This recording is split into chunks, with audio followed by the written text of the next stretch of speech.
Un grand bonjour à tous d'abord. Ma présentation, c'est Anissé Nyonkuru. Je suis à cheval entre le Burundi et l'Allemagne parce que j'habite en même temps au Burundi, parce que je suis rentré d'Allemagne, mais j'ai encore ma famille encore en Allemagne, à Leverkusen. Donc maintenant, je suis venu il y a quelques 3 semaines, mais je vais retourner encore au Burundi dans quelques 3 semaines encore. Cela veut dire que je suis de la diaspora, parce que je suis depuis 18 ans à l'étranger, mais j'ai des activités politiques à faire au pays, parce que je suis responsable d'un parti politique. Mais me présentant comme ça, je suis président d'un parti qui s'appelle CDP, mais on ne m'a pas invité parce que j'occupe de telles responsabilités au niveau de mon parti, mais parce que je suis citoyen, en tant que citoyen burundais seulement. Vous le considérerez comme ça. Je remercie beaucoup d'abord l'ambassadeur Dr Edouard Bizimana, qui est pour moi un ambassadeur spécial parce que il tient à communiquer avec les Burundais qui se trouvent en Allemagne. Et c'est la première fois en fait que je trouve un tel ambassadeur, parce que la fois passée j'ai eu à me fâcher contre son prédécesseur. Et il a organisé de fêtes, je ne sais pas quoi, mais alors que on se connaissait très bien, mais j'ai pas été invité, alors j'étais très fâché. Alors maintenant, c'est pourquoi je suis à Leverkusen à 550 km d'ici, mais si on m'invite, je dis non, je dois aller. Parce que si je me suis énervé pour ne pas être invité, il ne faut pas que je rate aussi une invitation. Et je vous remercie beaucoup. Il fait des contacts avec tous les Burundais d'Allemagne et des pays qui relèvent de ses responsabilités. Je le remercie beaucoup. Et je pense que les ambassadeurs qui vont suivre vont encore prendre cette position-là, qui est une position positive. Merci beaucoup, monsieur l'ambassadeur. Alors, je m'en vais à mon sujet maintenant. Je vais exposer sur le sujet principal du jour, contribution de la diaspora burundaise au développement socio-économique du Burundi. Maintenant, sans vous casser les oreilles sur que je dirais diaspora, mais je voulais seulement dire que ça vient du grec pour dire je sème, mais on sème quoi? C'est-à-dire qu'on cultive les relations entre frères. Entre frères, les gens qui viennent d'une nation et qui se trouvent à l'étranger et qui créent une nation ailleurs. Voilà, en réalité c'est ça. Alors j'avance pour ne pas entrer dans les autres éléments qui ne nous intéressent pas. Alors maintenant la taille de la diaspora burundaise, son Excellence Monsieur l'ambassadeur a parlé un peu des chiffres. Moi j'ai seulement arrondi. C'est les mêmes chiffres, mais j'ai seulement arrondi. Et j'ai abordé un autre angle, à l'angle des intellectuels burundais qui se trouvent à l'étranger. Et cette fuite de cerveau des Burundais intellectuels qui se trouvent à l'étranger, quand même, c'est un manque à gagner, c'est une grande perte pour les Burundais. Alors, c'est fait 10% des Burundais qui sont à l'étranger sont des intellectuels qui ont quitté le pays à cause des différents événements, à cause du bas salaire, à cause de... Je veux vous montrer, mais quand même, c'est quelque chose de très pénible pour notre patrie, la fuite de cerveau. Vous voyez, au Burundi, on n'a pas de médecins, on n'a pas de spécialistes, on n'a pas de professeurs d'université, alors que c'est plein de docteurs à l'étranger. C'est quand même pénible pour nous. Et ça, la sensibilisation, c'est moi qui le fais, mais c'est un constat. Alors, les causes des migrations burundaises, c'est d'abord les guerres civiles chroniques depuis l'acquisition de l'indépendance. L'indépendance, depuis 1972, nous avons acquis l'indépendance, mais depuis 1962, pardon, et trois ans après, depuis 1965, voilà, les fuites ont commencé, les gens ont commencé à quitter le pays jusque récemment. Alors, la chasse aux intellectuels ayant occasionné une grande fuite de cerveau. Hein? Vous vous souvenez, en 1988, il y avait le discours du président d'alors. Il disait « Akokabiko se kakava Moïse ». Tout le mal vient des gens qui ont étudié et c'était quand même très dégradant pour l'intellectuel burundais. Et voilà, donc il y a eu des intellectuels qui quittaient le pays en masse et l'instabilité politique aussi. Hein. Le Burundi a vécu des instabilités politiques depuis l'indépendance et ça a causé beaucoup de fuites, beaucoup de migration et la pauvreté. Hein. Les gens qui se voyaient très pauvres et qui allaient se chercher ailleurs. Hein. Il y a des années où à Kirundo, les gens commençaient à manger le chien, alors que c'est une insulte pour les Burundais. Et en ce moment, les uns quittaient le pays pour chercher de quoi manger ailleurs. Et maintenant aussi la pauvreté, les gens quittent le pays. Alors, il y a les bas salaires aussi, les fonctionnaires moyens, et beaucoup de fonctionnaires moyens quittent le Burundi pour aller chercher du travail ailleurs, ou aller s'exiler en Europe ou ailleurs pour pouvoir seulement survivre, pour gagner la vie ailleurs. Ça occasionne les fuites de cerveau. Et ça occasionne quand même une grande perte pour le pays. Mais il y a des pertes, il y a des bénéfices aussi. Alors, j'avance pour dire que le Burundi n'est pas le seul pays au monde à avoir ses fils et filles dans les pays étrangers. Un intérêt particulier des pays africains quant au rôle de la diaspora dans leur pays d'origine se fait actuellement sentir. Pourquoi?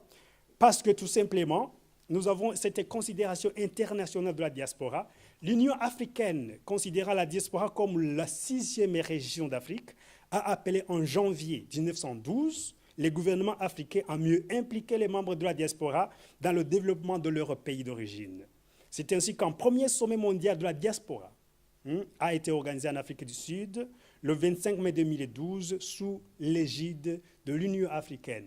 C'est quand même un pas important que les pays africains se disent, voilà, il faut qu'on adopte une politique commune pour que les ressortissants de notre pays puissent contribuer au développement de notre pays, des pays d'origine.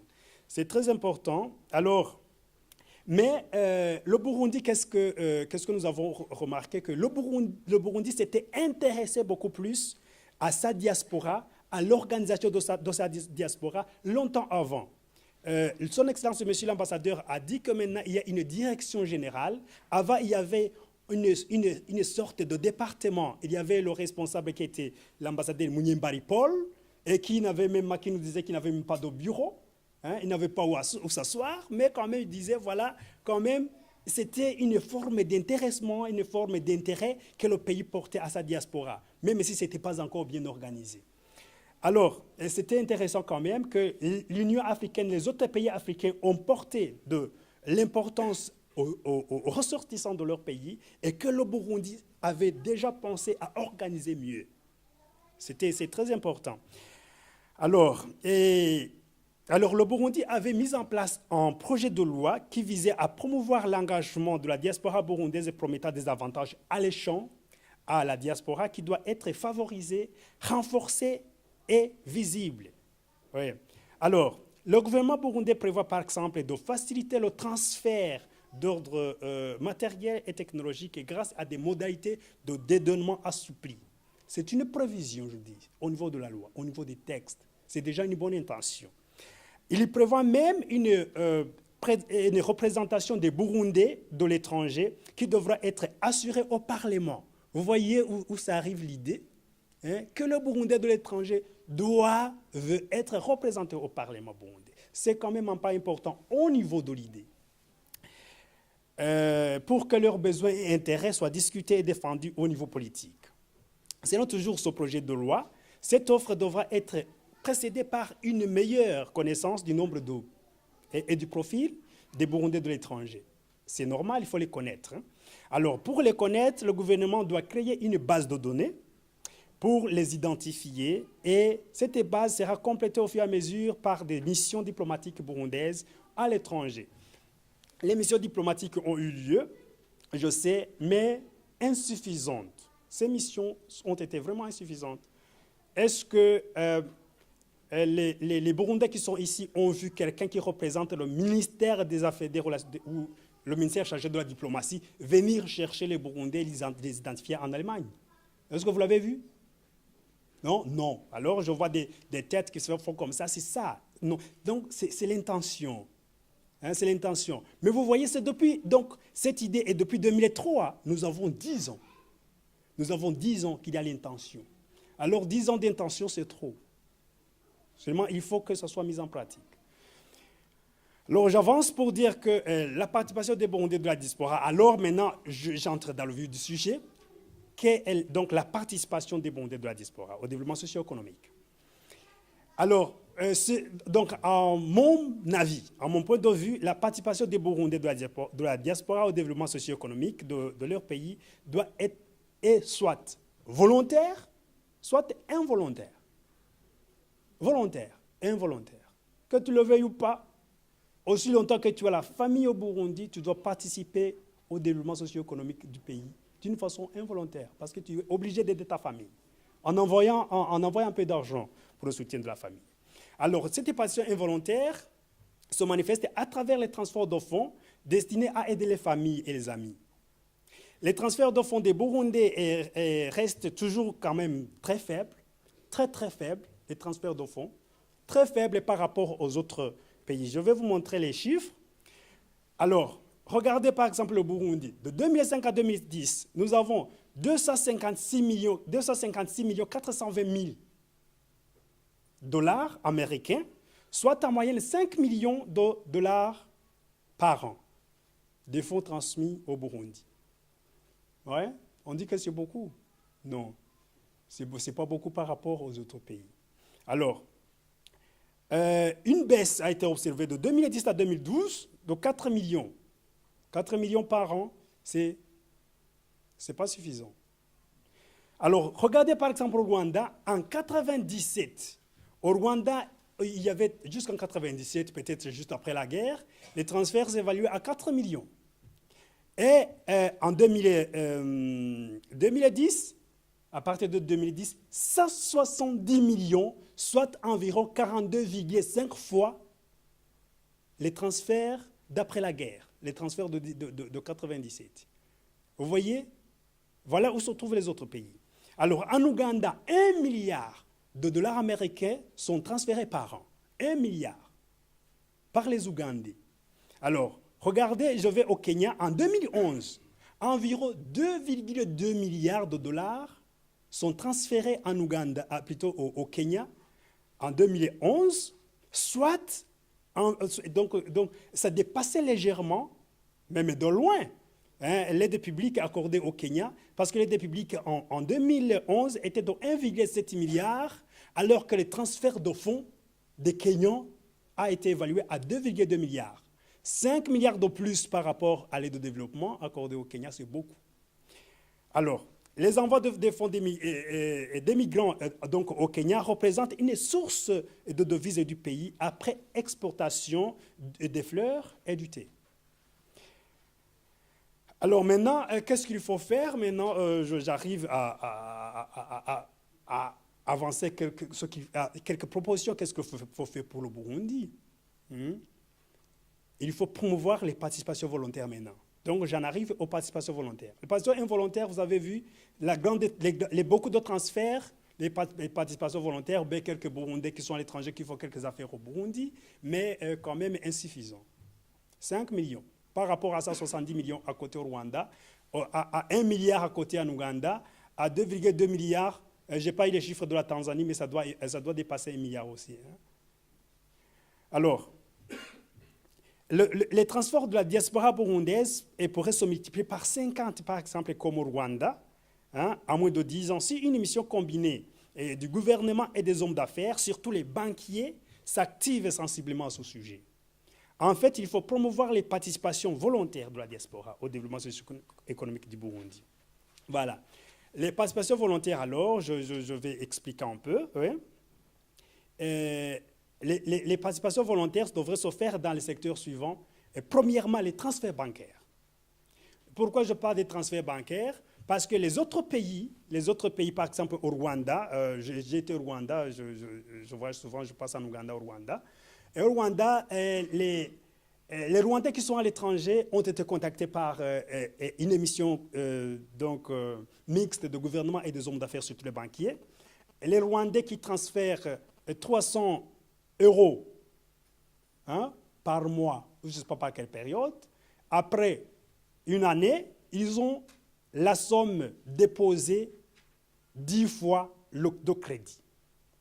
Si vous avez déposé 3 000 euros, on vous donne un crédit, soit crédit construction ou crédit maison, soit crédit affaires ou crédit business, selon le business plan, 10 fois.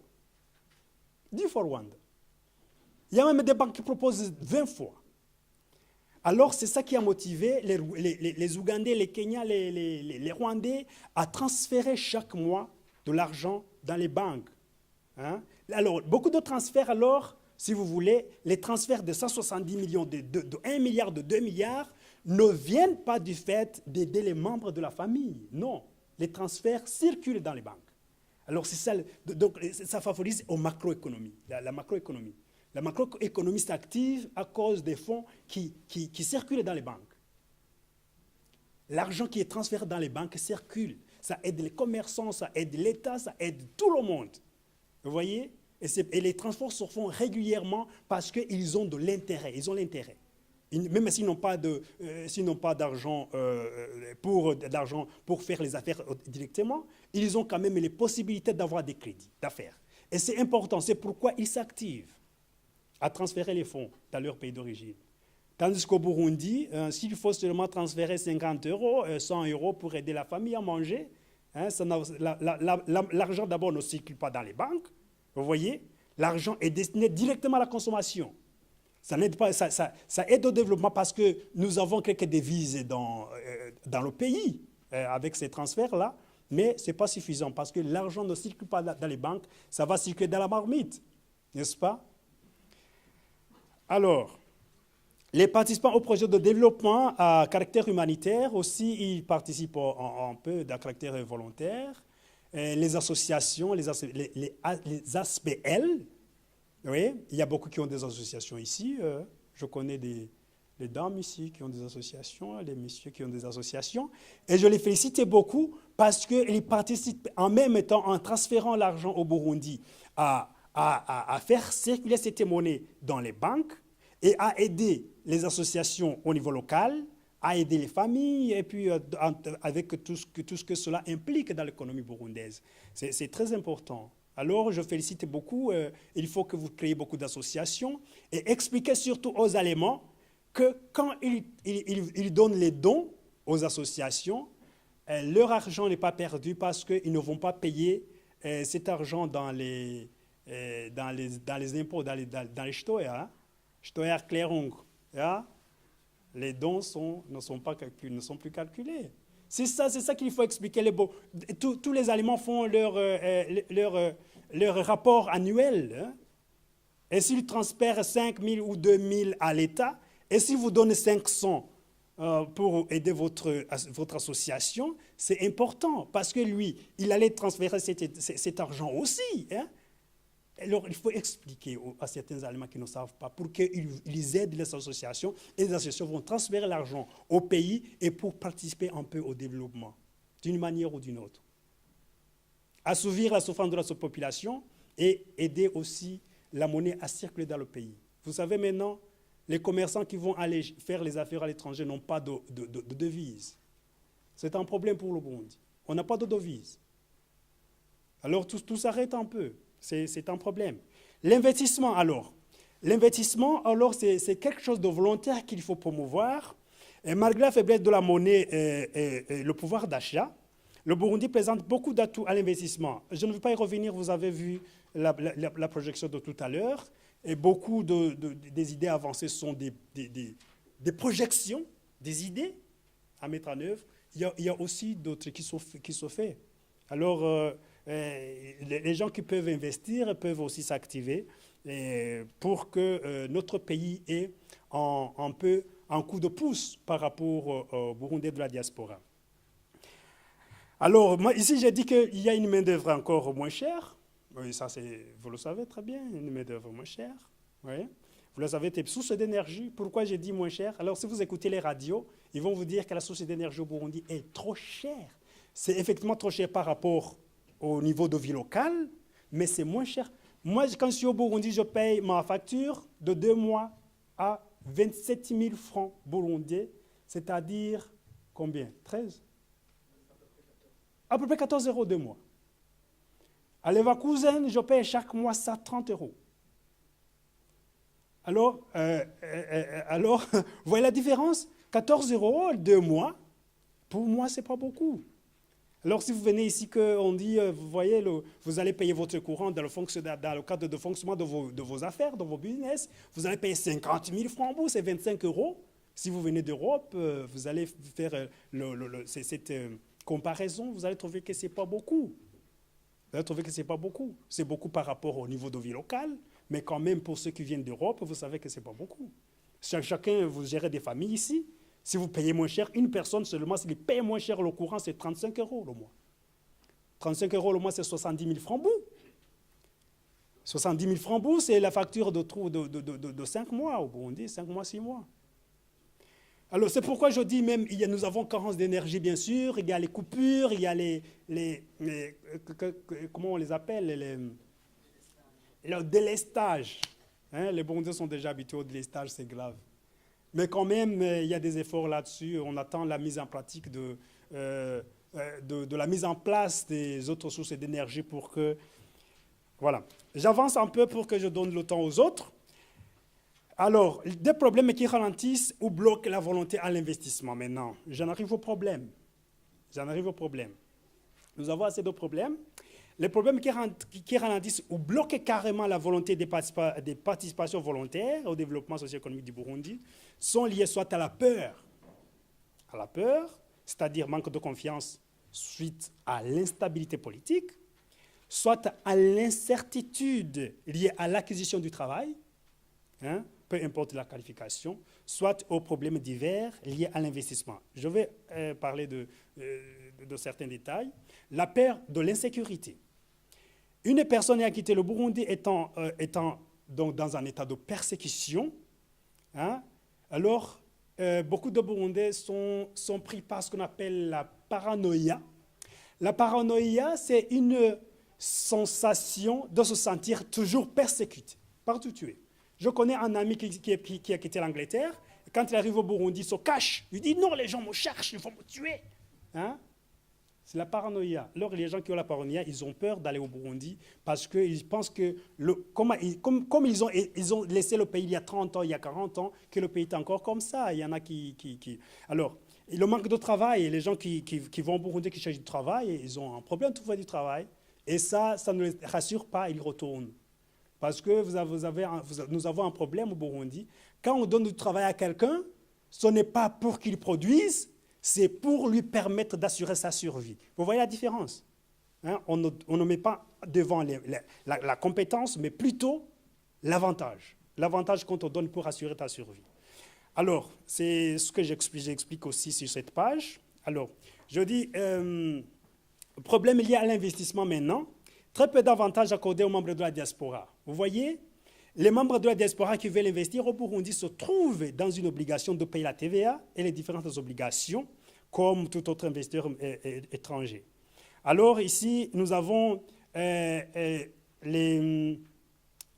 politique de favoriser l'investissement des étrangers ou bien des membres de la diaspora qui quittent le monde entier pour investir au Burundi. Si vous dépassez ce montant de 35 millions directement, vous ne payez plus la TVA, vous donne tous les avantages, une année sans payer les impôts, tout ça, c'est important. Alors que les Burundais qui sont ici, ils ne peuvent pas avoir cette somme. On aimerait qu'on ait des avantages quand même, même si on n'a pas ce montant-là. Alors la corruption, ouais, bien qu'il y ait les avantages, bien qu'il y ait beaucoup d'efforts pour lutter contre la corruption, au Burundi, il y a encore un niveau de corruption quand même qui se réduit petit à petit, mais quand même à un niveau élevé. Alors, on demande au pouvoir, nous avons des représentants ici du pouvoir de Bujumbura, que quand même, ils fassent beaucoup plus d'efforts pour lutter contre la corruption. C'est très important pour nous. Je viens du Burundi, j'habite au Burundi, je sais. Hein. Chaque fois, je suis sur la route, hein, je dis, hein, monsieur, vous pouvez... Je dis non, hein, vous me donnez la facture, je vais payer. Moi, je ne donne rien. Alors, vous restez là-bas, vous êtes bloqué là-bas. Et puis, j'en profite pour appeler un ami. Je dis, venez me débloquer ici. Il y a un policier qui veut que je lui donne 2 000, 5 000. Alors, je préfère qu'ils me donnent, hein, qu'ils me donnent la quittance, je paye et puis ça va. Ou bien je vais où ça, à l'Aubert. Mais là, le problème, c'est que ils prennent vos papiers, vous passez 5 jours et puis ils disparaissent. Vous passez 5 jours, 6 jours sans avoir vos papiers. Alors, c'est pour dire que si vous voulez avoir vos papiers, donnez un peu d'argent. Puis ça, c'est une corruption qu'il faut vraiment combattre. La faiblesse de la monnaie, c'est quand même un problème sérieux. Hein? Les gens qui voient la monnaie très faible, c'est en même temps en bas le pouvoir d'achat faible. Beaucoup vont investir soit au Rwanda ou en Ouganda, où la monnaie est forte, où un pouvoir d'achat est aussi élevé. C'est un problème aussi. Alors, comment relever cela? C'est le pouvoir public. Moi, je dis c'est l'augmentation de la production. C'est la production seulement. Le PIB, le produit intérieur brut, s'il monte, la monnaie va aussi avoir sa valeur. Oui, c'est normal. Mais aussi longtemps que la production restera inférieure, la monnaie aussi va perdre toujours sa valeur. Ça, c'est pas une question de jour, c'est une question de planification. Alors, j'avance ici. Les propositions, alors, je vais finir. Hein. La première proposition, je dis, il faut accorder des avantages réels. J'ai mis réels en majuscule. Aux membres de la diaspora qui désirent investir dans leur pays, par exemple, exonération d'impôts et de toutes les taxes pour le matériel lié à l'investissement, peu importe la taille et la valeur. Deuxièmement, exonération de la TVA pendant au moins 12 mois au cours des premières périodes de fonctionnement de la nouvelle entreprise. Même si on n'a pas le capital exigé par quel est le service s'appelle Agence de promotion d'investissement, API, Agence de promotion d'investissement. Mais j'ai oublié de signaler quelque chose d'important. Chez API, si vous voulez créer votre entreprise au Burundi, c'est 1 heure seulement. Dans 1 heure, à cause du guichet unique de l'API, vous avez directement le même jour, vous avez le registre de commerce et vous avez l'ONIF. Vous avez tous les papiers en 1 heure. Il y a le guichet unique. Ça, c'est un avantage très important pour les gens qui veulent faire les affaires au Burundi. Alors, sur ce, il n'y a pas de problème. C'est une avancée importante. Alors, exonération des taxes de douane pour les véhicules utilitaires, peu importe l'âge. Parce que les 1,5 million, là, les 1,5 million qu'on nous taxe quand on envoie les véhicules qui ont plus de 10 ans, qui sont âgés de plus de 10 ans, c'est beaucoup. C'est beaucoup. Vous voyez, les véhicules modernes, c'est seulement le design, donc la présentation. Les véhicules qui résistent à ces trous du Burundi, ce sont les véhicules fabriqués jusqu'en 94-15. Alors ceux-là sont taxés de 1,5 million quand vous les envoyez au pays. Alors que ce sont les véhicules qui produisent mieux. Alors, c'est-à-dire que ceux qui veulent investir dans le transport ou bien qui veulent envoyer les véhicules utilitaires au Burundi sont complètement pénalisés. Et je demande qu'il faut, pour les voitures de luxe, oui, 1,5 million, ça fait 800 €. Oui, bon, il faut que l'État trouve de l'argent quelque part. Mais pour les véhicules utilitaires, s'il vous plaît, je demande à son excellence, monsieur l'ambassadeur, de plaider pour nous, pour les gens de la diaspora, qui veulent investir dans ce domaine-là, et pour que quand même le 1,5 million on enlève, et qu'on retourne sur la politique ancienne d'exonération d'impôts des véhicules utilitaires. Alors, matière d'équipement, alors je demande aussi l'exonération des taxes de douane pour le matériel d'équipement. C'est-à-dire c'est lui qui veut construire ça, qui a construit sa maison et qui montre vraiment qu'il va équiper sa maison, qu'il envoie son meuble qui se trouve dans sa maison ici et qu'il envoie au Burundi. C'est un meuble de seconde main, peut-être que tu as enlevé de sa maison, de ta propre maison, et que la douane aussi te prend et puis tu payes encore la valeur peut-être supérieure à sa valeur réelle d'ici. C'est quand même décourageant aussi. Qu'on nous aide à équiper, c'est lui qui a un peu d'argent, qui construit sa maison au Burundi, qu'on nous aide quand même à ne pas nous taxer le meuble d'équipement de cette maison. Et puis les effets aussi personnels. Oui, je suis de cela parce que je déménage d'Allemagne. Alors, il faut accorder des avantages salariaux attractifs aux intellectuels dont le Burundi a besoin, surtout dans le domaine de l'enseignement supérieur et médical, les médecins. Il faut leur chercher du soutien de la part de la coopération belge, surtout à travers la MIDA, il y a une politique là pour que quand même ceux qui veulent travailler au Burundi trouvent un salaire attrayant. Alors, j'étais sûr. OK. Contraindre les pays, surtout c'est très important. Il faut contraindre les pays amis à nous envoyer chez nous que d'experts d'origine burundaise dans le cadre d'exécution des projets en cas de financement du cadre bilatéral. Les pays qui financent chez nous, vous savez, ils envoient des experts, ils sont européens, alors que nous avons des cadres qui ont les mêmes compétences dans leur pays, qui sont des Burundais, pour que nos Burundais aussi aient le goût de retourner chez nous et de travailler chez nous. Il faut lutter efficacement contre la corruption, j'y reviens pour la deuxième fois.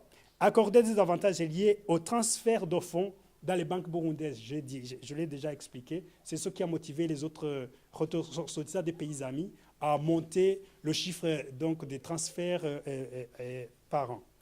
Il faut faciliter les Burundais qui désirent acquérir leur passeport. Oui, pour acquérir un passeport, si tu as le passeport burundais, il faut payer le ticket aller-retour, le séjour, tout ça. Ça nous coûte trop cher, environ 3 000, 2 000 $ minimum, au minimum. C'est beaucoup. Oui? Ça devrait être seul. Merci, il a déjà répondu à la question. S'impliquer profondément pour que les frais de téléphone envers le Burundi reviennent à normal. Ça, je ne sais pas comment ils font, mais quand même, ce n'est pas normal que le pays devienne au deuxième niveau des pays les plus chers au monde à appeler. Maintenant. Avant, on dépassait 5 cents chez VoIP, maintenant c'est 30. 30 centimes par minute. Alors, tout est devenu... Alors, il faut chercher des experts pour qu'on puisse quand même retourner à normal, sinon on nous bloque. Mettre en pratique la politique relative aux avantages accordés aux membres de la diaspora qui désirent soit rentrer, soit investir au pays, ne pas élaborer une loi pour le faire dormir dans les tiroirs pendant une dizaine d'années. De 2003 à 2013, ça fait 10 ans, l'intention est là, mais la mise en pratique, on l'attend toujours. Alors, je demande aussi aux représentants du pouvoir qui sont présents de demander à ce que quand même ils mettent en pratique les promesses alléchantes envers la diaspora. Et enfin, je vous remercie.